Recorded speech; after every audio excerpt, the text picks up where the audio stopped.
Award തനിക്ക് വേണ്ടെന്ന് പറഞ്ഞ് നയന അത് നിരസിച്ചിരിക്കുകയാണ്. ആദർശെ പലതവണ അവളെ നിർബന്ധിച്ചെങ്കിലും നയന അവാർഡ് വാങ്ങാൻ സമ്മതിച്ചില്ല. ശേഷം ജയൻ നയനയോട് അവാർഡ് വാങ്ങുന്നതിനെ പറ്റി സംസാരിച്ചെങ്കിലും തനിക്ക് അത് വേണ്ടെന്ന് നയന അച്ഛനോടും പറഞ്ഞു. ആര് പറഞ്ഞിട്ടും ഒരു രക്ഷയുമില്ലെന്ന് ദേവയാനി ആൻമരിയെ വിളിച്ചു പറഞ്ഞെങ്കിലും എങ്ങനെയെങ്കിലും നയനയെ പറഞ്ഞ് സമ്മതിപ്പിക്കാൻ ആൻമരിയ ദേവയാനിയോട് ആവശ്യപ്പെട്ടു.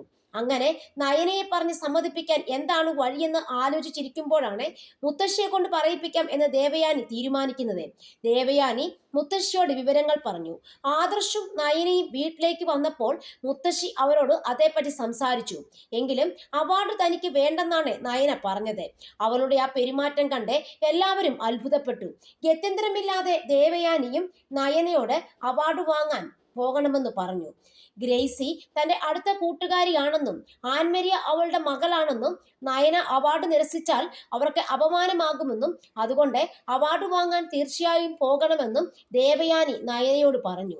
അമ്മായിയമ്മ അത് പറയാൻ വേണ്ടി തന്നെയാണ് നയന കാത്തിരുന്നത്. ഉള്ളിൽ ചിരിച്ചുകൊണ്ട് നയന മുറിയിലേക്ക് പോയി.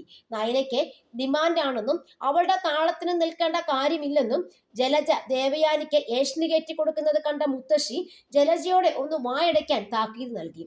പൊതുമധ്യത്തിൽ അവാർഡ് നിരസിച്ചെങ്കിലും അമ്മായിയമ്മ ആ ചടങ്ങിന് തന്റെ ഒപ്പം വന്നാൽ അവാർഡ് വാങ്ങാമെന്ന് നയന ആദർശിനോട് സമ്മതം പറഞ്ഞു. ഇതിപ്പോ ആദർശ് ആട്ടെ പെട്ട അവസ്ഥയിലായി. അമ്മ എങ്ങനെ കൂടെ വരാനാ? അതൊന്നും നടക്കില്ലെന്ന് ആദർശ് നയനയോട് പറഞ്ഞു. എന്നാൽ വിട്ടുകൊടുക്കാൻ നയന തയ്യാറായില്ലെന്ന് മാത്രമല്ല, എങ്ങനെയെങ്കിലും അമ്മയെ പറഞ്ഞ് സമ്മതിപ്പിച്ചാൽ താനും പോകാമെന്ന് കട്ടായം പറഞ്ഞു.